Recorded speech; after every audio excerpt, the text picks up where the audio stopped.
Okay. Well, I'm a little bit late this morning than I wanted to be in this live journal. This is day 3. It is I think it is April the 15th. It's supposed to be tax day, but it is not tax day today because we have this pandemic going on. And I am having to start the morning with a little bit of a challenge, which I've been working through for the past year.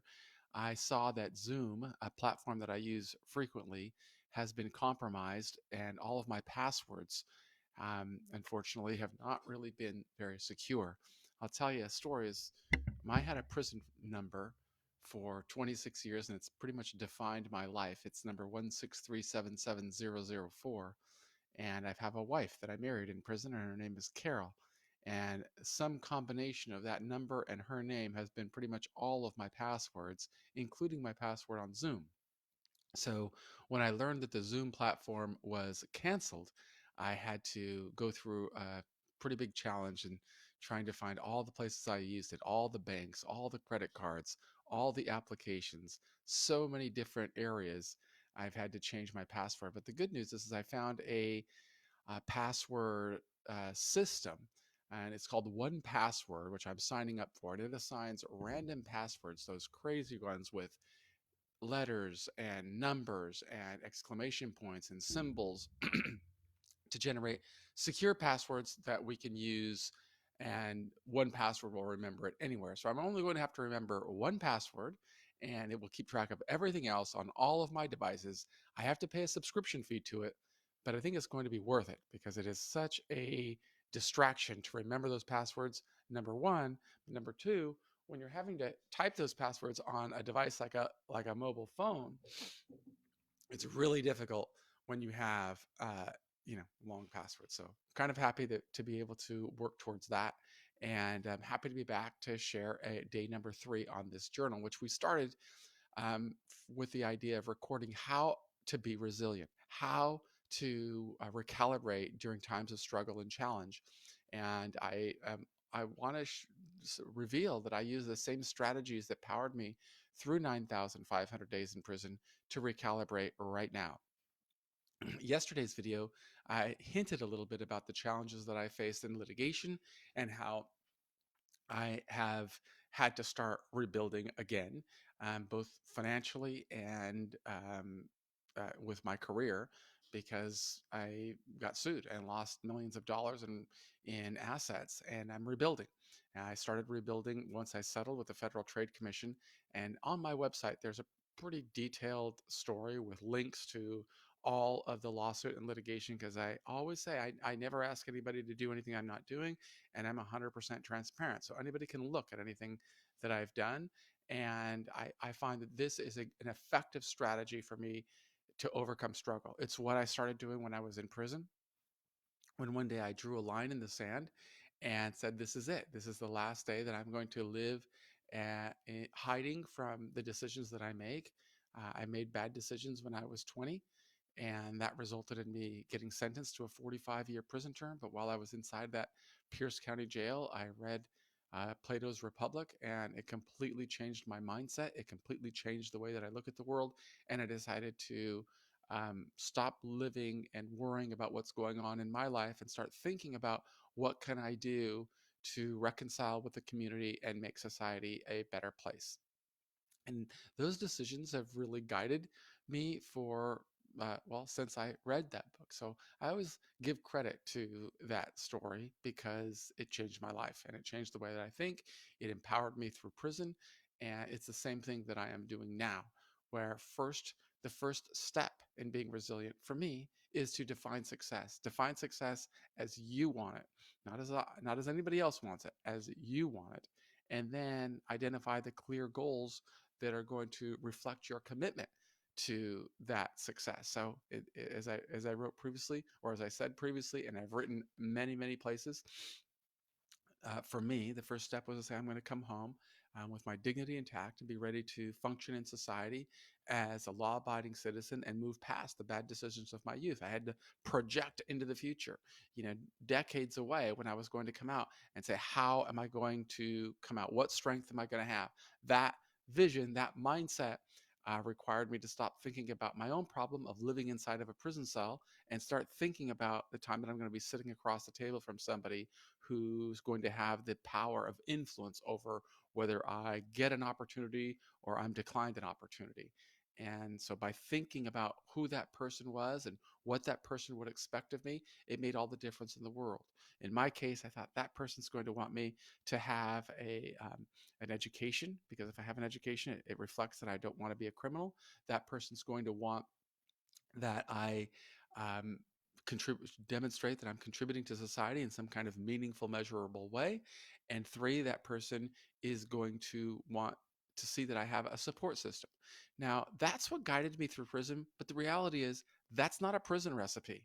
That's a recipe out here in society. I mean, think about it a little bit. If a person wants to grow and prosper in the world, they've got to be thinking about their future clients. They've got to be thinking about the people that may hire them. How do you build trust and authenticity with those people? What is it that they want to see? For me, I'm looking at it right now. Well, I know that I just went through litigation. I know that people are going to see that. I'm not going to hide from it. I know what I did. I know the decisions behind my what I did, and so I want to build a record that shows I'm not hiding from anything. I'm 100% honest and transparent. I've never deceived anybody, and I want the world to see it. So what did I do? If you look at michaelsantos.com, I began publishing it right there. There's a section on the About tab. If you click it, you will see a link that says the Federal Trade Commission. And in that, I have rather extensive documentation that shows what happened. So that's step one. Step two is for me, I've got to think about, well, okay, so what am I going to do right now? That's kind of the purpose of this website and this page called Being Resilient. With Being Resilient, I want to document the journey because I'm not looking at where I am today. I'm looking at where am I going to be in a year, in 3 years, in 5 years? What's going to be different in my life, and how am I going to be able to turn back the clock and show that I made a 100% commitment to reinventing myself, to rebuilding, to being resilient. And the start for me in prison was to build a journal. And that journal really brought sometimes a lot of stress because in prison there were all these kinds of crazy rules that blocked you from being productive, that blocked a person from being productive. So every the first of the year I would have my family send me these day timers or these journals because of course we didn't have technology. I went to prison in August of 1987. That was long before we had an internet, long before there was email, long before there were computers or cell phones or any of this technology that I now take for granted. I just had to use the older technology, which was a 25-cent big pen that I bought from the commissary and a piece of white typing paper that I took from the library.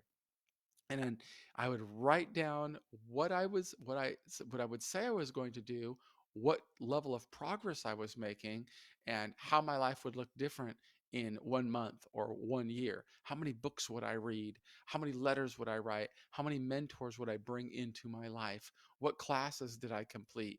And all of that was for me part of building a ladder of success that I could look back and show. And the reason that was so important in prison was because I couldn't, I had to, I was always being judged by case managers, by somebody else, or by somebody that I wanted to bring into my life.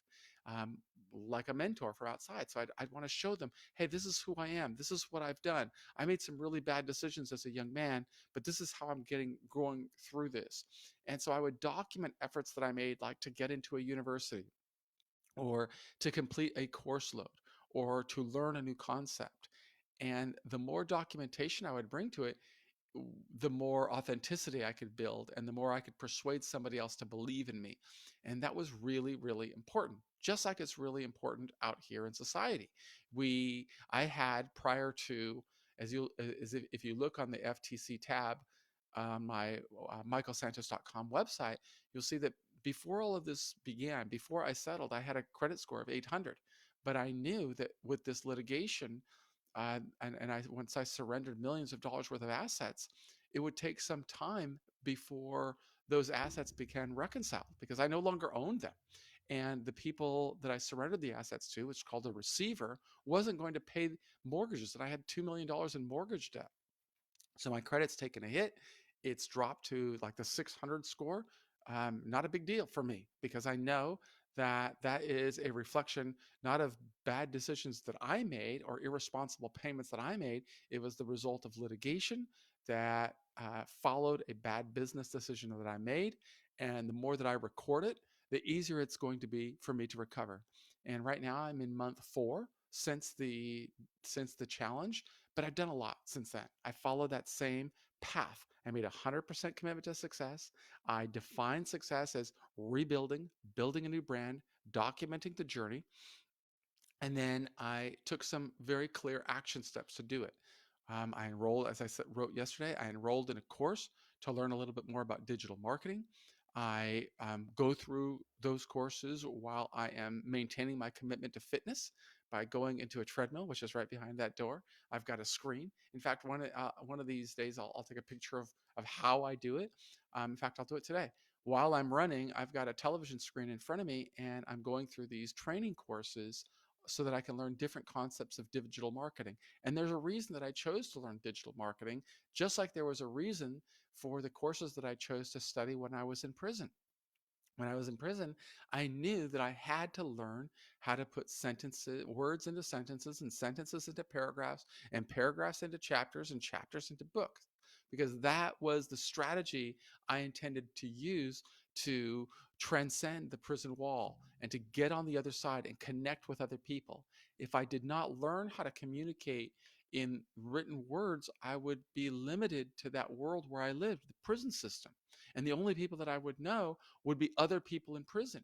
And that's not an effective strategy if I want to transcend into starting a good career, getting a good job, opening new credit lines, building new business opportunities. Because people that are in prison don't have that skill set. They don't have that strength. And many people in prison live with a very negative mindset, a very negative mentality. And I want to overcome that. And the way that I would overcome that would be by writing to the people with whom I wanted to connect and introducing myself, showing them what I have done, and working with them to believe in me. And I've used the analogy of fishing. It's like going fishing. Like anybody could do what I did. It's just fishing. And so the analogy is, well, how do you go to catch a fish? And there are a lot of ways.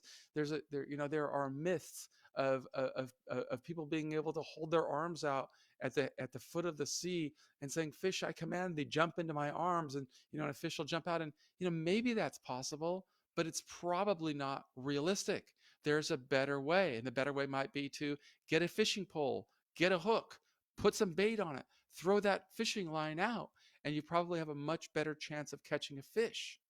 But if you really want to apply yourself, throw 100 fishing lines out there, and then you've got 100 times more chance of catching a fish. So that was the strategy that I used in prison. Is I would reach out and write to hundreds of people to generate, as they say out here in society, your leads. And those leads might turn into prospects, and those prospects you might convert and bring people into your life that can help you achieve the goals that you want to achieve. It's the same thing I am doing right here. If I know I have to rebuild, I know I am going to want to make new business decisions, new realities. I want to use all the tools available to me to achieve that end. And that means using technology. So I want to document it. I started this page with 0. Maybe it'll be 0 in a month. Maybe it'll have 20. Maybe it'll have 50. But I know that if I use digital marketing, those are the tools that other leaders have used to build a brand, to build a network, to build a community. I wanted to emulate that success. There's a saying I frequently use when I'm speaking about Steve Jobs. Steve Jobs said that a good leader will copy ideas, but a great leader will steal ideas. And I always am stealing ideas from people who have been successful. And there are many, many examples of people who have started with a platform of zero and built it to a platform of hundreds and then thousands and then tens of thousands and then hundreds of thousands and then millions. And they did it by using technology. But I don't really grasp all of the tools right now. I mean, there's always so much to learn. And yet I know that people don't necessarily have the time to learn. So I reasoned that, well, if I'm going to have to work from home, I need to learn everything as much as I possibly can, and I need to practice what I am doing. So I enrolled in this course, and for those who have the resources, I'm sure that there are a lot of courses. I enroll in a lot of courses. I'm always investing in myself. But one of the tools that I found to be extremely helpful is the digital marketer course. I think it's either $299 a month or $399 a month, but it's $300 or $400 a month for a massive amount of content to learn platforms like Facebook, like Google, like LinkedIn, these different tools, how to use those to grow and scale and build an audience. Now, while I was in prison, I did a lot of publishing. I published a number of books about the journey. Not only I published books for myself, but I earned a living by writing books for other people, simply interviewing them, writing their story. Together with my wife, we created a little publishing company that we would format the books, and Carol would coordinate with a publishing company to convert a manuscript that I wrote by hand into a book that somebody could hold in their hand. I don't have one here. I thought I had one up here. I'm on my downstairs desk rather than my upstairs where all of my books are. But today, it's of course much easier. You can use, an Amazon service to publish a book. So I have to learn all of these skills of all the digital marketing tools so that I can tap in to the strengths that I have. The strengths that I have are, and they're the strengths that I have for me. They may not be the strengths. You may not recognize them that as a strength, but that's not as important as to me as my own values. I recognize and derive power from being able to interview people, pull or cull their story, convert that story into something that we can scale, whether it is selling it by audio books or digital books or printed books, create a whole turnkey package. But I also know that the people that hire me to do this work, they don't have time to learn all of this. They need a complete wraparound service. And so in order for me to serve people better, I have to learn more, and I have to be my own guinea pig. That's why I am enrolling in digital marketing, and that's why I am creating massive amounts of content right now with Facebook Live, which is kind of a new tool for me where I just speak extemporaneously. I show what time I get up every morning. Today I couldn't even start because I didn't know my password, because I got my passwords hijacked from that Zoom breach yesterday. So for the past hour and a half, or prior to getting up, past hour and a half, I've been researching, okay, well, how am I going to systematize this manner so I never have a problem again? I found my solution with 1Password. And then I've been working together with my wife, who is upstairs, populating these lists of passwords and all of my accounts. And of course, like everybody else now, I have hundreds of accounts and I have many devices. I've got a big Mac that I bought. This is also part of my plan. Is I bought this really powerful Mac. What kind did I? It's an iMac Pro computer with extensive storage and a speed. So I got an upgraded version so that I could process video and audio files at the same time. And I've learned to use a lot of those, but I'm continuing to learn more. And I knew that this was going to be part of my career. I didn't only intend to do it for myself, I intended to do this for client based work as well. So this would be my way of working from home. I'm making 100% commitment in this, right? I've invested, I would say so far, $10,000, $9,000 or so to buy this new workstation, which is a powerful Mac computer. This new microphone that you see here, the amplifier that allows me to communicate in a powerful voice. Um, I've had to buy some other equipment to get this thing rolling. And then all of the software that goes along with it. That's the commitment that I make to launching this new venture and to documenting the journey.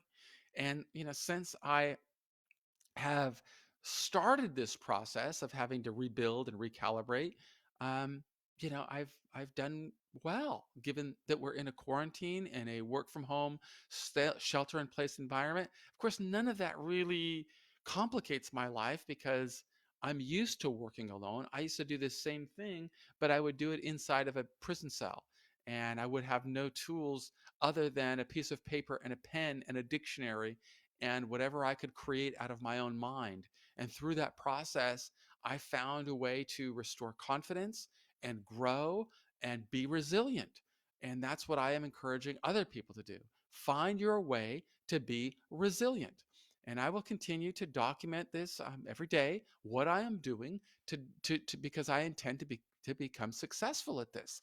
And when I become successful, I anticipate that many people will say how lucky I am, just as has happened before. When I was building assets that were worth millions of dollars, people would say, well, you're really lucky to be able to raise the money and raise the capital. But it doesn't happen by being lucky. It happens through hard work and discipline and being deliberate and being honest and reflecting, saying, hey, I am doing the best that I can, and you can judge me and see who I am, and then you can see, wait a minute, anybody can do this. Anybody can choose to change their life. Does it happen overnight? No. I can do a lot more today than I could the day that I got out of prison because I've learned a lot more. I've developed new skill sets. When I got out of prison, I didn't know how to send an email because I'd never that existed. That started when I was in prison. I didn't know how to send a text message. In fact, yesterday I was working with a friend who is a client, but he's also a friend, and he is starting to build his brand.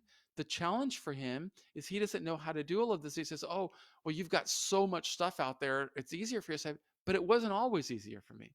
If you look at the YouTube page that's called Prison Professors, the Prison Professors YouTube channel, that channel is really didn't begin as Prison Professors. That channel began as under the personal Gmail account that my wife set up for me when I was getting out of prison. And so I said, okay, I know that there's a lot of things that I have to learn. I was in the halfway house at the time in San Francisco in the Tenderloin district. And every day we would walk together and we would stop at the Hilton, which is right up the street on Taylor Street. And my wife would wait there while I would go check in, or whenever I had to go report to the half house, that would be our meeting place. And there was a Starbucks in the lobby, and we'd sit there and we'd have a cup of coffee together and we'd lay out the plans for my life. Now, those plans were already really well laid out because I began preparing when I was in prison. But I remember the first time I started a YouTube channel. I set it up on my phone and I just looked at my phone and I created a video. And you can see that video. If you just go to YouTube, you click on the videos tab, you go over to the right, it'll say sort, and you click sort and click oldest. And the first video that I made is right there on that tab. And that's the process. It is starting. It is saying I am going to do something. It is making 100% commitment to it and making 100% commitment to the goals that we set, make them in accordance with our values that we live by, that we profess to live by. And that is how we reflect our authenticity. It's what got me through prison. It's what's getting me through this new journey when I am having to build new businesses, generate new leads, show other people how to do it, develop new skills. All of that is part of my process. And it's the process that I am recording through these Facebook Live sessions. So you will see some of the things that I am doing where I'm publishing new content every day. It includes our Prison Professors iTunes page, which is a podcast. And in that podcast, I am currently reading a book that I worked on with my partner, Justin Paperny. And that book is called Prepare what defendants need to know before court, sentencing, and prison. That's a way that we earn a living, is helping other people understand that. We can be really authentic and give away a lot of content because we understand that the more authenticity we build, the more people are going to call us and help us and hire us. And so I'm providing that on the YouTube, on the iTunes platform, but also I record it, and I was told that I should also record the videos and record them on my YouTube channel as well, because getting all of that content out there into the digital space, into the digital universe, Google's algorithms are picking it up both by terms of voice, by terms of video. You're creating all of this content that the world can find you on. And every day I can see that thousands of people, I'm building an audience of thousands of people. But more importantly, I'm developing skills. And I'm developing skills that I can use to build a business, because I can reach out to a dentist, an electrician, a gardener, um, anybody that wants to use this technology but doesn't want to invest tens of thousands of dollars to build the equipment, that doesn't want to invest hundreds of hours to learn all of the skills. And so, you create something, a platform to do this for client-based services work. And that's what I'm using for this project. Now, we've been on for about 25 minutes. I see that nobody is on this live stream. That's okay. At least I'm creating a record. And that's what I encourage you to do if you want to build resilient, if you want to become resilient. Build a record of who you are, of what you want to do. Document the journey, show the struggles and the challenges that you've gone through, and encourage other people to follow along. Now, what I need to have on these live programs is a call to action, or I suppose, which means encourage people to go visit someplace else and learn more about our different processes. And there will come a time when I have that. This isn't the time. This is the time for me to be building the record to show what I am doing, when I start my day, how much work I get done, and encourage you to go find it on our YouTube channel at Prison Professors. I have others, but that's the one I'm working on right now because that generates revenues. Um, I encourage you to listen to our iTunes and subscribe at Prison Professors. I encourage you to look at the books where you will be able to read about what I am doing. But the reality is, this is about being resilient. I would love to hear stories of how other people are working to be resilient during this changing world and changing economy, where we have to reinvent ourselves and figure out ways to create value for a marketplace that we may not have thought about in the past. So I'm going to sign off right now and turn my attention back to client work. I definitely have a tremendous amount of work to do today. I've got to write chapters for people that hired us to do ghostwriting. I've got to record audiobooks, chapters. And what else do I have to do today? Definitely have to run and learn and publish all of this. And I have to wish you a fabulous day. Thank you. This is April. This is day 3. And I think it is, I'm going to look over here, April the 15th. 2020, and we are going to continue documenting the journey. Thank you.